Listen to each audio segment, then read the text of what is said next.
يا أيها الذين آمنوا كتب عليكم الصيام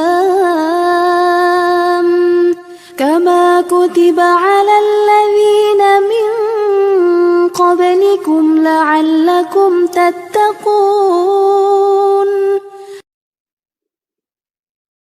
Rahim. Louange à Allah. Nous le louons et nous lui demandons pardon et nous cherchons refuge auprès d'Allah contre nous-mêmes et contre nos mauvaises actions. Celui qu'Allah guide, il ne sera point perdu. Et celui qu'Allah égare, il ne sera point guidé. Et je témoigne que le seul qui mérite l'adoration est Allah et que Mohammed est son serviteur et son messager. Ô vous qui avez cru, craignez Allah comme il doit être craint et ne mourrez qu'en pleine soumission. Ô vous les hommes, craignez votre Seigneur qui vous a créé d'un seul être et a créé de celui-ci son épouse et qui de ces deux-là a fait répandre beaucoup d'hommes et de femmes. Craignez Allah au nom duquel vous vous implorez les uns des autres et craignez de rompre les liens du sang. Certes, Allah vous observe parfaitement. Ô vous qui avez cru, craignez Allah et parlez avec droiture afin qu'il améliore vos actions et vous pardonne vos péchés. Quiconque obéit à Allah et à son messager obtient certes une grande réussite. La plus véridique des paroles est celle d'Allah, et la meilleure des voies est celle du prophète Mohammed sallallahu alayhi wa sallam, et la plus mauvaise des choses est la nouveauté. Et toute nouveauté est innovation, et toute innovation est égarement, et tout égarement est au feu, qu'Allah nous en préserve. Bienvenue, je suis Mariama Ousturk et tu écoutes l'épisode 14 de notre série spéciale Ramadan d'Oser éduquer. Et aujourd'hui, on se retrouve pour une interview Elle Ose. Je suis en compagnie de Jihen du compte Femmes de Savoir autour des auteurs de 2 livres, Femmes de Savoir en Islam et Héroïne oubliée. Elle est épouse. J'ai oublié de te demander si tu étais maman du coup, Jihen. Oui, je suis maman de 3 enfants. Machallah. Jihen est maman de 3 enfants. Je te demanderai l'âge tout à l'heure pour que justement vous puissiez D'accord. vous présenter en la personnalité de Jihen. Durant ce mois de Ramadan, on vous propose un podcast par jour avec des femmes qui ne cessent d'oser contribuer au changement de ce monde. Si tu découvres le podcast, je suis Mariama Ousturk, une femme engagée qui contribue à aider les mamans à oser faire des choix de vie conscients, respectueux et sains. Étant maman de 3 filles âgées de 13, 11 et 8 ans, il est dans mon devoir d'oser construire un monde meilleur pour elles et la nouvelle génération. Consultante et formatrice depuis plus de 13 ans auprès des jeunes musulmanes expatriées en Turquie, c'est en ligne que je continue mon travail terrain. Et j'espère sincèrement que ce podcast t'inspirera le courage d'oser et te poussera bien sûr à passer à l'action. Alors mets pause dans ton quotidien. Installe-toi confortablement, sois prête à recevoir ta dose d'inspiration pour que toi aussi tu décides d'oser. Si tu veux partager ce podcast à tes amis, tu peux partager ma chaîne YouTube Mariama Ousturk si tu m'écoutes sur YouTube. Ou tu peux laisser un avis réfléchi sur Spotify si tu m'écoutes sur Spotify. Cela étant dit, je te souhaite une très bonne écoute, que la paix soit sur toi, Jihen. Bienvenue chez Oser éduquer. Salam alaikum. Wa alaykoum salam wa rahmatullah. C'est un Comment vas-tu, plaisir de te Mariama? recevoir. Alhamdulillah, alhamdulillah. En tout cas, moi, c'est un plaisir de te recevoir, Jihen, dans ce podcast. Et la première question qu'on pose, c'est de savoir quelle est l'origine de ton prénom et qu'est-ce que cela signifie? Alors d'abord, merci de m'avoir invitée sur ton podcast. Je suis vraiment très honorée d'intervenir avec toi aujourd'hui et je suis très admirative de ton travail, surtout qu'on a des objectifs qui se rejoignent parfaitement. Alors concernant mon prénom, donc Jihen, ce n'est pas un prénom d'origine arabe, mais persane. Et il veut dire l'univers, le monde, les étoiles. Donc c'est un prénom qu'on retrouve beaucoup en Égypte, puisque c'était le prénom de la femme d'un des présidents, Anwar Sadat. Et on retrouve aussi tout ce qui est Pakistan, Afghanistan, voilà. Donc c'est pas du tout un prénom d'origine arabe et c'est vrai qu'on me demande souvent qu'est-ce que ça veut dire. Il est pas très commun. C'est vrai que c'est un prénom que j'ai très rare. Du coup, en fait, tes origines, elles sont arabes ou non? Ah oui, moi je suis d'origine tunisienne, donc mes 2 parents sont nés en Tunisie, dans le sud de la Tunisie exactement. Et moi je suis née en France, à Paris. Et donc je suis mariée, j'ai 3 enfants, la plus grande a 13 ans, le deuxième a 11 ans et le petit dernier qui a 6 ans. Peut-être qu'on est de la même génération parce qu'on a les mêmes âges au niveau des enfants, machallah. Oui, oui, peut-être. Génération années 80, c'est ça? Ouais, les années 80, oui. C'est ça, c'est Du ça. coup, Jéhan, alors pourquoi j'ai voulu t'inviter à ce podcast, c'est parce que je suis, comme je te l'ai dit en privé, admiratrice de ton travail. Franchement, c'est quelque chose qui me touche particulièrement, la femme en islam et le fait de redonner sens à notre histoire à travers ces femmes que, comme tu dis, oubliées. Du coup, est-ce que tu peux nous expliquer pourquoi il est important pour toi de parler de la femme en islam, autour de tes deux livres, justement, ces femmes de savoir, non, ces femmes savantes Femme en savante islam. de l'islam. Et le deuxième, c'est Héroïne oubliée. Pourquoi c'est important pour toi que que tu as pris le temps d'écrire ces deux livres-là? Alors, pour répondre à ta question, il faut remonter très loin en arrière, au moment de mes études. Donc, moi, j'ai eu un parcours de scolaire très classique, hein, et j'ai ensuite intégré une fac d'histoire, donc celle de Paris-Sorbonne. Et au moment du master, j'ai décidé de me spécialiser dans la période qu'on appelle l'islam médiéval. Et pour mon mémoire, j'avais envie d'écrire sur le Aïcha, notre mère Aïcha, et en particulier sur sa qualité de femme savante. Moi, ça m'avait toujours, j'étais toujours très très admirative de ce côté-là. Et quand j'en ai parlé avec mon professeur, elle m'a dit bah, écoute, ce serait dommage de te concentrer uniquement sur elle. Il y a un livre, d'un chroniqueur arabe. Son dernier volume, il l'a consacré aux femmes savantes des 3 premiers siècles de l'islam. Donc, j'ai orienté mon mémoire sur le rôle des femmes dans la transmission du savoir dans les 3 premiers siècles de l'islam, selon ce chroniqueur en particulier. Et quand j'ai commencé mes recherches, en fait, c'est tout un nouveau monde qui s'est ouvert à moi. Moi, je connaissais que Aïcha en femme savante dans l'histoire de l'islam, hein. Et là, j'étais loin de me douter en fait qu'il y en avait plein d'autres. Et, et ça fait plusieurs années que je suis dans la recherche sur ce sujet et je continue encore d'en découvrir aujourd'hui. C'est vraiment c'est un domaine illimité. Et donc j'ai découvert en fait qu'il n'y avait pas que des chouyours, donc des messieurs chouyours, mais qu'il y avait aussi des sheikhas, qu'il n'y avait pas que des ulama, mais aussi des alimettes. Et là, je me suis dit, mais waouh, on nous en a jamais parlé. Moi, en tout cas, à mon époque, à cette époque-là, dans les librairies islamiques, il n'y avait aucun livre sur les femmes savantes dans l'histoire de l'islam, à part quelques chapitres ou des paragraphes par-ci par-là, notamment, je pense à un chapitre dans l'encyclopédie de la femme en islam que tu dois connaître, qui consacre un gros chapitre sur les femmes savantes et leur rôle dans le savoir. Voilà. Et pour mon deuxième mémoire, j'ai continué sur le sujet, mais en partant plus loin dans l'histoire du 10e au 12e siècle.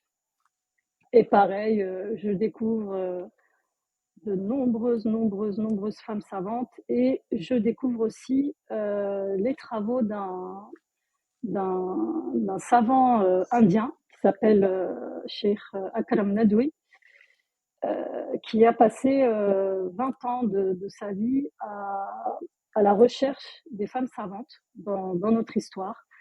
Et donc, il a épluché des centaines et des centaines et des centaines de manuscrits dans plusieurs langues, que ce soit en arabe, en persan, en plein de langues. Et il disait qu'il pensait trouver une vingtaine de femmes au maximum. Et Et au fur et à mesure de ses recherches, il est arrivé à plus de 10 000 noms de femmes savantes qu'il a réussi à publier dans une encyclopédie qui est composée de 43 volumes. Donc, on a 43 volumes consacrés aux biographies de femmes.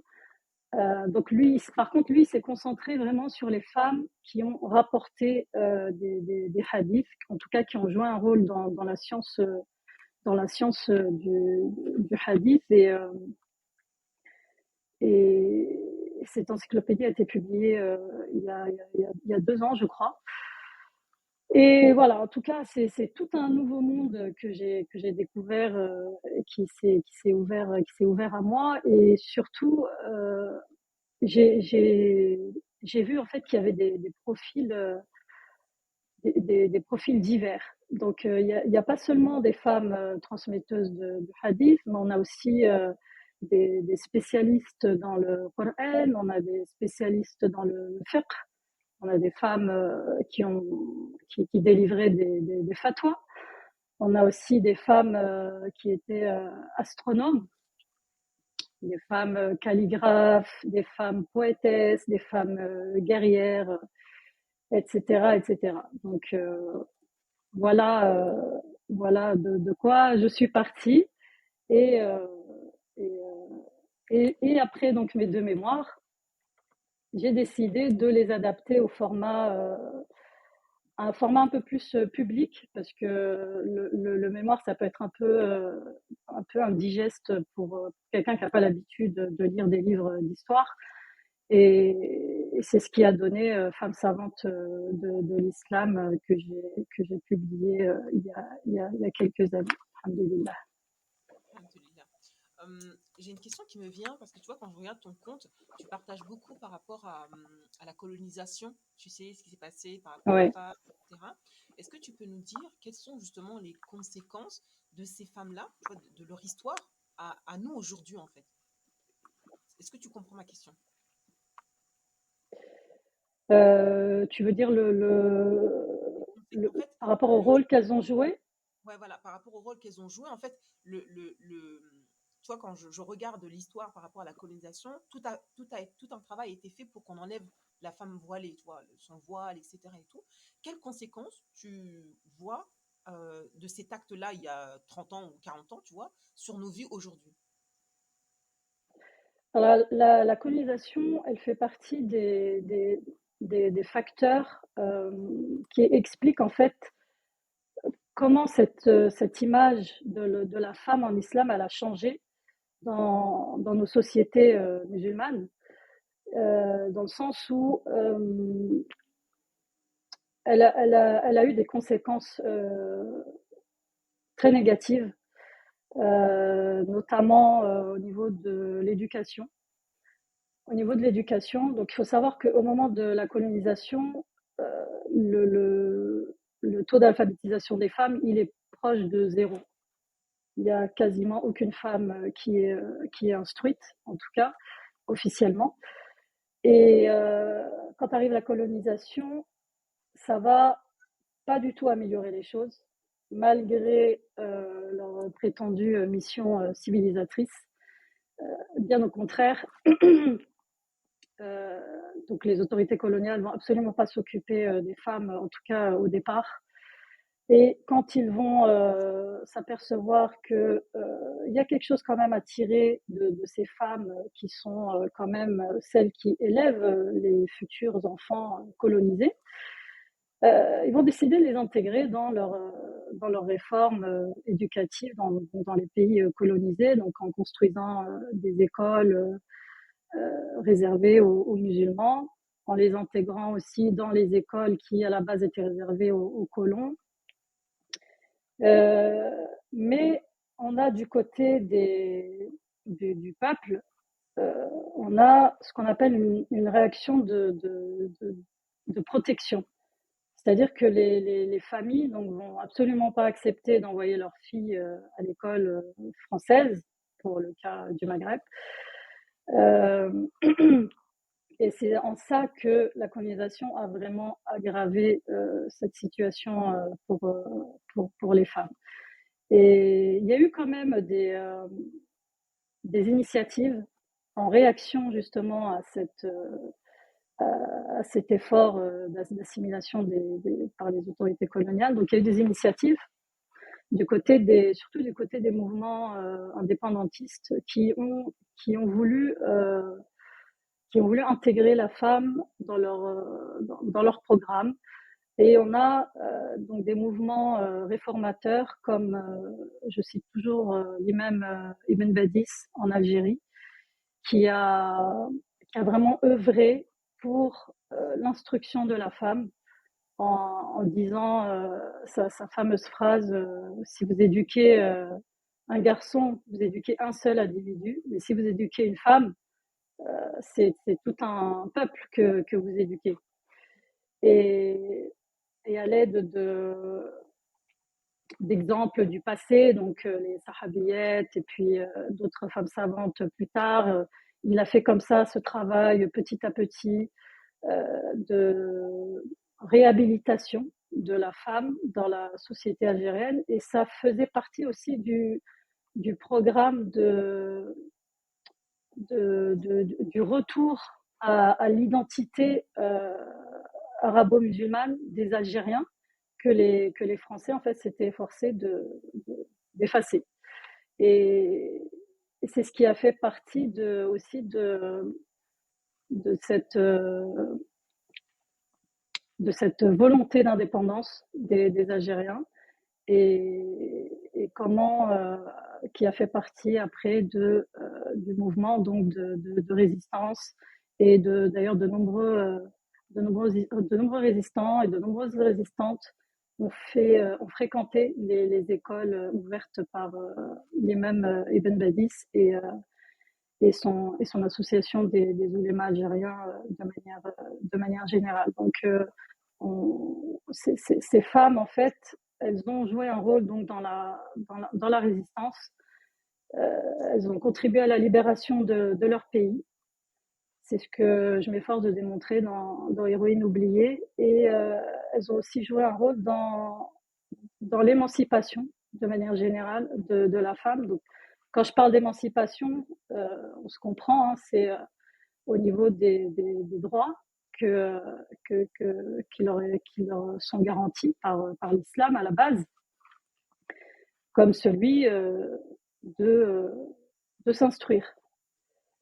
Et le fait aujourd'hui que les femmes puissent s'instruire librement dans ces pays-là, c'est aussi le résultat de ces différentes luttes. Machallah, tu vois, je me pose la question justement par rapport aux auditrices qui nous écoutent. Toi, en tant que maman de 3 enfants, vu que justement c'est un combat que tu as après ces redécouvertes autour de la femme, etc., qu'est-ce que tu mets en place justement pour que tes enfants prennent conscience de cette citation qui a été donnée, que lorsqu'on éduque un homme, on éduque un individu, tu vois, mais lorsqu'on éduque une femme, on éduque tout un peuple. Je ne sais pas déjà si tu as des filles ou des garçons, mais comment tu leur transmets ce savoir-là auprès de tes enfants? Alors moi j'ai une fille et 2 garçons, et bon, ils me voient travailler au quotidien, et ils connaissent très très bien mon travail, et j'essaie quand même de pas trop pas trop les ennuyer en parlant de femmes du matin au soir, mais j'essaie d'intégrer comme ça ces histoires de manière naturelle au quotidien, dans nos conversations, quand je sais pas, on parle d'astronomie. Je leur dis bah, vous savez, au Xe siècle, il y avait une femme astronome qui s'appelait Mariam el-Ajliya, et qui était spécialiste de l'astrolabe. Et donc c'est l'opportunité aussi de leur parler de cet instrument fabuleux qui est l'astrolabe. Et donc voilà, je leur raconte que c'était une femme incroyablement érudite, qui a appris qui a appris sa religion, qui a appris le Coran par cœur et qui après s'est trouvé une vocation dans l'astronomie et qui était tellement, tellement forte qu'elle a été repérée par l'émir lui-même pour travailler dans son palais. Et donc, ils sont limite choqués parce que s'imagine même eux, même moi quand je l'ai découverte, j'avais vraiment du mal à m'imaginer travaillant dans le palais de l'émir à manipuler ces astrolabes au milieu d'autres astronomes quand même. Donc voilà, c'est comme ça, c'est au quotidien. Il y a pas, je les force pas, euh, je les force pas à lire mes livres, même si je fais quand même des petits pics de temps en temps. Tu vois, tu pourrais lire ce chapitre-là, ou comme dernièrement ma fille devait faire un exposé en cours d'anglais. Leur prof leur avait demandé de faire un petit article de journal sur une femme marquante. Et donc elle leur a dit de plutôt choisir une femme racisée, puisque ma fille au départ voulait faire sur la princesse Diana. Et bon, j'étais un peu déçue quand même quand elle m'a dit ça.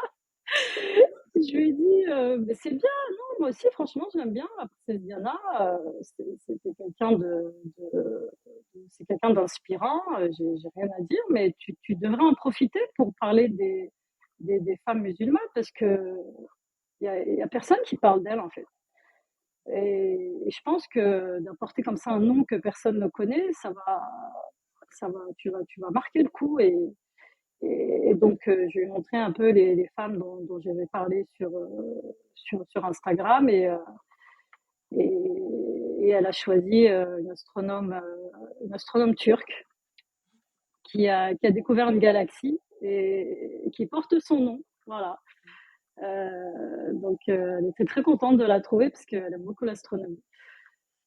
Donc voilà, c'est comme ça. Hein. Y a pas de, j'ai pas de programme particulier. J'ai pas, j'ai rien de défini. C'est vraiment, j'essaye de faire au feeling le plus naturellement possible. Même si leur maman, elle est spécialiste dans ce sujet-là, ça veut pas dire qu'eux aussi le sont, parce que ils n'ont pas forcément les mêmes centres d'intérêt que moi. Mais voilà, j'essaie quand même, par-ci par-là, de semer des graines et qu'il y ait quand même une image générale de la place de la femme en islam. Non, Voilà. j'apprécie beaucoup parce que tous les moments que j'avais posé la question, faut vraiment prendre conscience que on part de ses connaissances et on le partage au quotidien en fait, on le partage de façon naturelle et que il faut vraiment être soi auprès de ses enfants parce que c'est justement qu'ils développent leur propre personnalité, leur propre identité et qu'en leur partageant ce qu'on aime, ce qu'on apprécie, notre travail, etc., bah, ils s'imprègnent aussi de ça et ils vont s'inspirer, comme tu as dit, ils vont pas forcément faire ce que nous on fait, mais ça va les inspirer dans bah, ta discipline peut-être aussi dans ton engouement de leur Mm. partager ça et d'aller chercher des livres, d'aller fouiller, etc. Bah, en fait, ça va aussi les inspirer par rapport à ton comportement et je pense que les mamans, vous devez vraiment prendre conscience de vos forces. On a chacune des capacités en fait et que ces capacités, on les fait naturellement en fait. Du coup, il faut vraiment aussi se soulager dans l'éducation de nos enfants, qu'il y a des choses que je fais naturellement, que mon enfant il apprécie, etc. Et que je n'ai pas forcément besoin de me comparer ou d'aller chercher telle méthodologie pour faire auprès de mon enfant. Mais voilà, c'est déjà de rester soi et de dire, bah voilà, quelles sont mes forces et qu'est-ce que je fais naturellement que mon enfant prend de moi Mm. sans que je m'en rende compte en fait. Exactement. Exactement. Ouais. Du coup, ça me vient à la question qu'on pose à toutes nos invités, Jérém, c'est à savoir, on est 10 ans dans le futur et la Jérém dans 10 ans te regarde et te voit aujourd'hui, qu'est-ce qu'elle te dirait à la Jérém de 2024? Elle lui dirait d'avoir confiance en elle et de ne pas écouter les critiques qu'elle peut entendre. Et de vraiment, vraiment s'engager de ne pas perdre de temps et d'écrire tous les livres qu'elle a projet, qu'elle a projet d'écrire. Surtout ça, parce que j'ai plein de titres en tête, mais il faut, je dirais, donne-toi les moyens et la force et inspire-toi de ces femmes dont tu parles tous les jours et, et confiance en Dieu et Inch'Allah, ça, ça marchera. Du coup, j'ai une question de Jéhane du futur et qui te dit en quoi tu n'as pas confiance en toi aujourd'hui? En fait, quand on écrit des livres, et surtout quand on est une femme qui écrit sur les femmes, on a tendance à avoir ce qu'on appelle le syndrome de l'imposteur. Euh, moi jusqu'aujourd'hui, je me demande encore si je suis apte à écrire ce genre de livre. Pour te dire, hein, je suis à mon deuxième livre et j'ai toujours peur de pas être de pas être au niveau que les gens attendent. Et mais bon, c'est des doutes. C'est des doutes que j'essaye de chasser hein, au quotidien parce que écrire un livre, surtout un livre d'histoire, c'est une très grande responsabilité. On s'efforce de chercher dans les sources et parfois les sources ne sont pas très. On ne sait pas en fait si elles sont fiables ou pas. Euh, et ça c'est une très grande responsabilité. Alors en tant qu'auteur de livres sur la femme et surtout en tant qu'auteur femme, autrice, on a souvent cette petite voix qui nous chuchote. C'est le syndrome de l'imposteur qui nous fait dire que est-ce que tu as vraiment le niveau pour écrire ce genre de livre puisque écrire des livres d'histoire, c'est une très très grande responsabilité. Mais écrire des livres aussi sur la femme et l'histoire de la femme en islam, c'est encore plus grand et encore une énorme responsabilité. Surtout que quand on écrit ce genre de livre, ça sort pas de mon imagination. C'est le travail, c'est le résultat d'un travail de recherche parfois très intense et très prenant. Je peux mettre parfois plusieurs jours pour trouver une seule petite information. Et même quand je la trouve, je vais faire en sorte de la confronter à d'autres sources pour être sûr de sa fiabilité. Et, et ce que j'aimerais conseiller en fait aux femmes qui aimeraient se lancer pour écrire dans n'importe quel sujet, c'est faites-vous confiance et remettez votre confiance en Allah et Inch'Allah, Inch'Allah ça ira. Et il faut toujours se lancer en fait et pas écouter. En fait, c'est pas qu'il faut pas écouter cette petite voix, mais cette petite voix, elle doit vous pousser à donner le meilleur. Tu vois, moi, c'est vraiment grâce à cette voix que j'essaye de perfectionner, même si la perfection n'existe pas, j'essaye de perfectionner mon travail et de faire en sorte que il soit le plus carré possible. Euh, donc, il faut vraiment pas que ce soit un frein. Voilà, c'est vraiment la principale difficulté quand on écrit des livres sur des sujets historiques. Je voulais te poser cette question parce que je pense que les auditrices qui vont nous écouter, que ce soit maman ou jeune fille ou autre personne qui vont nous écouter, en fait, on a toute cette petite voix, ces doutes, ces moments de perte de confiance, etc. Mais ce que j'aime bien dire, c'est on peut ne pas avoir confiance en nous. On peut justement se faire critiquer parce que justement, on fait quelque chose de peut-être pas commun, etc. et tout. Mais le plus important, comme tu as dit, c'est vraiment de maintenir cette confiance en Allah subhanahu wa ta'ala. Parce que justement, en maintenant cette confiance, si tu regardes bien, machin, tu as édité 2 livres. Et je ne sais pas si tu prends conscience de l'impact qu'ils ont, tes livres, auprès de nous qui le lisons, tu vois. Et je pense que tu dois puiser aussi ta force sur celles qui lisent tes livres, et te motiver Ouais, à dire, bah, j'ai des bons retours par rapport à celles qui lisent mes livres. Et ben, ça te motive, et on doit trouver en fait cette motivation à travers déjà nos réussites, à travers ce qu'on a déjà réussi, et qui nous permettent de se dire, bah, j'ai quand même réussi ça, bah, je peux quand même enclencher un nouveau projet, bah, d'écrire un nouveau livre, Inch'Allah, pour ta part et tout. c'est ça, Mais, Inch'Allah. mais de Inch'Allah. vraiment prendre conscience que, bah, cette petite voix, on la fera jamais disparaître, parce que c'est aussi ça aussi, comme tu as dit, qui nous motive et qui nous pousse à nous dépasser, à vouloir justement perfectionner notre travail et à vouloir qu'il soit excellent. Et du coup, je pense que toutes celles qui ont un projet là, que ce soit d'écriture, d'oser, au niveau de ses enfants, etc., bah, prenez conscience que ce manque de confiance en vous, ce n'est pas grave.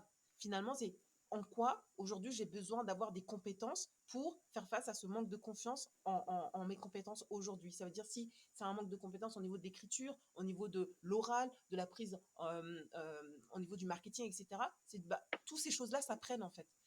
Et comme tu as Ouais, dit, les recherches que tu fais, bah, ça te demande du temps, mais c'est ces recherches-là qui te permettent de reprendre confiance en tes capacités, parce que tu dis, bah, je découvre d'autres choses, ça m'illumine ma journée, ça m'ouvre l'esprit, etc. Et ben finalement, exactement. toute chose s'apprend, et qu'on peut aller taper dessus et s'inspirer des personnes qui ont justement fait ce que vous voulez faire, et aller vous inspirer auprès de ces personnes-là. Bah, comme Jeanne, vous allez son compte, machin-là, vraiment, il faut le partager à vos filles, parce que vos filles, justement, ils vont avoir une dose de motivation en termes de connaître son histoire, connaître quelle est la place de la femme, etc. Et qu'est-ce que nous, justement, à travers ces femmes-là, qu'est-ce qu'elles ont mis en place, qu'est-ce que nous, on peut aujourd'hui décider d'entreprendre pour justement changer C'est ça, le cours de l'histoire de demain, Inch'Allah. c'est ça. En fait, il faut aussi surtout toujours garder en tête son objectif.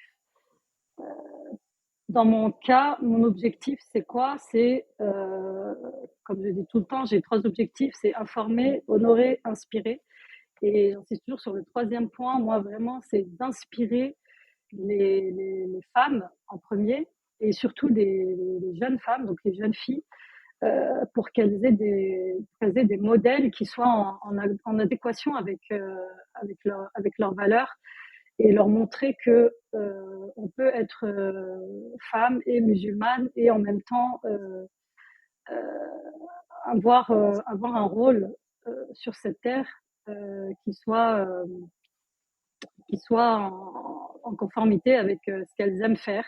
Donc que ce soit dans l'écriture ou s'orienter vers un travail qui va les motiver, et surtout dans lequel elles vont se sentir utiles, et sans avoir besoin de s'inspirer de ces modèles qu'on voit partout dans les réseaux sociaux, et leur montrer aussi que ce que ces femmes promeuvent, c'est éphémère en fait. C'est, on le voit d'ailleurs, les stars des réseaux sociaux, elles sont connues pendant quelques temps, et après on n'en entend plus jamais parler. Et leur nom va vraiment pas apparaître dans les livres d'histoire, ou voilà, je veux pas être condescendante, mais il faut, il faut se fixer des objectifs élevés. Il faut se fixer d'excellence. Il faut se dire, voilà, j'essaye d'être dans l'excellence. Dernière question, Jihan. La dernière question que je pose, c'est: quel est le verset qui t'inspire et qui te permet justement de continuer à oser, et qui va te permettre justement d'atteindre tes objectifs, Inch'Allah, dans 10 ans? Dis-nous. Alors moi, il y a deux versets, enfin deux endroits dans le Coran qui m'ont marqué, et parce qu'ils symbolisent bien ces moments en fait où les sahabiettes, les femmes compagnons, ont eu des revendications en tant que femmes. Euh, faut que j'en choisisse un du coup. Alors. Oui, donc bon, je vais en choisir un. Alors c'est donc Salama, une des épouses du prophète sallam, qui un jour lui a dit, dans d'autres versions, c'est une autre sahabia, elle a demandé au prophète sallam, Allah parle toujours des hommes dans le Coran, mais qu'est-ce qu'il en est des femmes? Et nous, qu'est-ce qu'on a? Qu'est-ce que, qu'est-ce qu'Allah nous promet en tant que femme? Et donc le prophète sallam ne lui a pas répondu tout de suite. Et elle raconte que donc elle était en train de se peigner les cheveux quand quand elle a entendu le prophète sallam appeler les gens dans la mosquée pour leur faire part d'un nouveau verset qui a été révélé. Et donc le verset, c'est le verset 35 de la Sourate al-Ahzab, les coalisés, dans lequel Allah dit: les musulmans et musulmanes, croyants et croyantes, obéissants et obéissantes, loyaux et loyales, endurants et endurantes, craignants et craignantes, donneurs et donneuses d'aumônes, jeûnants et jeûnantes, gardiens de leur chasteté et gardiennes, invoqueurs d'Allah et invocatrices. Allah a préparé pour eux un pardon et une énorme récompense. Donc, outre le fait que c'est un verset qui nous montre l'implication et la sagesse Salama, qui n'a pas eu peur en fait parce que elle demandait directement, c'était une demande directe à Allah subhanahu wa ta'ala, euh, et, et c'est vraiment quelque chose qui m'a marqué parce que ce verset, quand Allah lui répond, il répond vraiment avec plein de descriptions de tout ce que les croyants et les croyantes peuvent être en tant que musulmans. Et il symbolise vraiment cette égalité spirituelle entre les hommes et les femmes auprès d'Allah. Et pour moi, c'est vraiment la preuve ultime qu'au niveau de la piété, il n'y a pas de différence pour Allah entre un homme et une femme. Voilà, le verset qui me touche. J'aime beaucoup aussi ce verset qui vient nous rappeler, tu vois, ce moment-là, quand tu as dit Salama, elle n'a pas eu peur, elle vient justement nous rappeler qu'on ne doit pas avoir peur et que justement on doit continuer à demander ce qui doit être le meilleur, tu vois. Elle a osé demander pourquoi on ne parle pas des femmes. Exactement.